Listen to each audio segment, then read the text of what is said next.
Si taksi namba 7 pamoja na 8 ndizo ambazo mpya sasa na zimeanza kusafirisha abiria kutoka ngambo ya pili kuja Kigamboni, na sasa inapelekea kuwa na idadi ya si taksi 6 zinazotoa huduma ya usafiri katika maeneo haya ya Kigamboni, na matarajio yote ni kuwa na boti 8 za si taksi.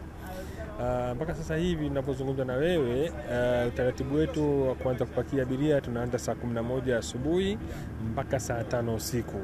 Na matarajio yetu zikishafika hizo zingine mbili kutoka China ambayo ni namba 5 na namba 6, tutaendelea kufanya kazi 24 hours. Tunasaidia katika kila hali kuhakikisha kwamba Watanzania wanaishi katika maisha mazuri kwa kuwapatia usafiri mzuri kwa gharama nafuu, tukishirikiana na TEMESA.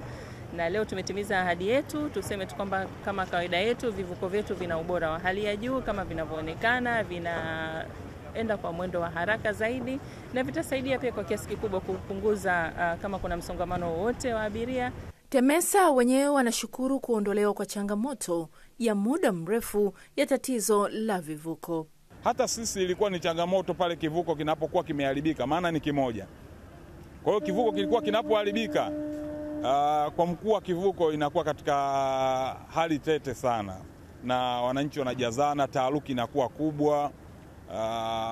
Hata madhara kwa wananchi yalikuwa yanatokea kwa sababu wananchi wanakuwa wengi, matokeo yake wanaumizana, wanaangushana wanapotoka kwenye lonji ya abiria. Tunajisikia faraja mno. Mimi sikuamini, nimeona tayari leo hapa vimeongezeka tena vile vipya, yani nimeshangaa.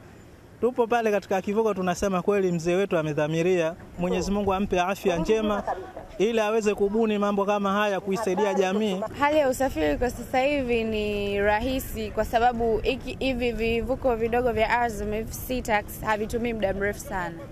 Ni dakika chache tu unakuwa umeshafika, hata kama una haraka inasaidia. Nauli inayotozwa ni shilingi 500 kwa si taksi, wakati kwa MV kazi ya TEMESA nauli ni shilingi 200, huku kadi maalum zikitumika kulipia.